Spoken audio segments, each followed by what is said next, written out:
Hi all, आज मी तुम्हाला एक नवीन रेसिपी सांगणार आहे. पाणीपुरीचा मसाला विदर्भ स्टाईलमध्ये कसा करायचा. तर म्हणजे हे जे पुदिना आहे ऑलरेडी मी हे धुवून घेतलेलं आहे छान. त्याच्यानंतर पुदिनाचे पानं, त्याच्यानंतर कोथिंबीर, त्याच्यानंतर हिरवी मिरची, आलं, त्याच्यानंतर लिंबू.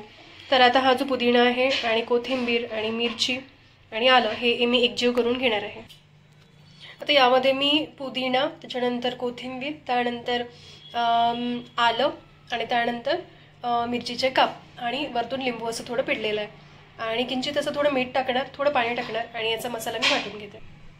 आणि तुम्हाला म्हणजे माहितीच असेल की विदर्भामध्ये पाणीपुरी ही किती फेमस आहे आणि जशी विदर्भामध्ये भेटते तशी पाणीपुरी आत्तापर्यंत मी तरी कुठे खाल्लेली नाही.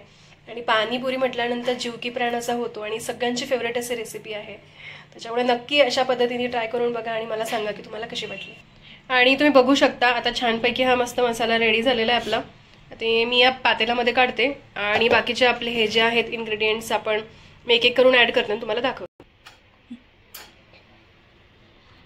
थोडं आपण चवीपुरतं मीठ टाकून घ्या आणि तुम्ही बघू शकता की किती छान मस्त हिरवा रंग आलेला आहे.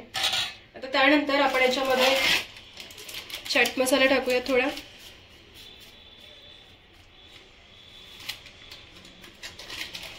त्याचबरोबर ब्लॅक सॉल्ट,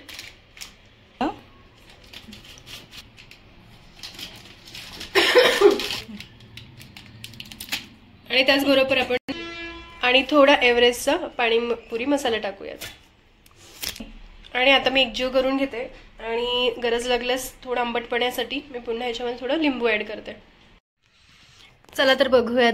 छान प्रकारे मस्त पाणीपुरीचं पाणी तयार झालेलं आहे झणझणीत विदर्भ स्टाईलमध्ये. त्यानंतर इथे आलू वगैरे, थोडा कांदा आणि थोडं आपण चाट मसाला वगैरे आणि थोडं हे पाणी यामध्ये ॲड केलेलं आहे आणि पुऱ्या आम्ही विकतच आणलेल्या.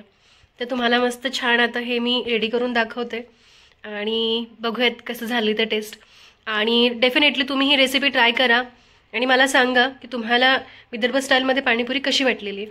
चला तर मग भेटूया नवीन व्लॉगमध्ये. Thank you so much all. Bye.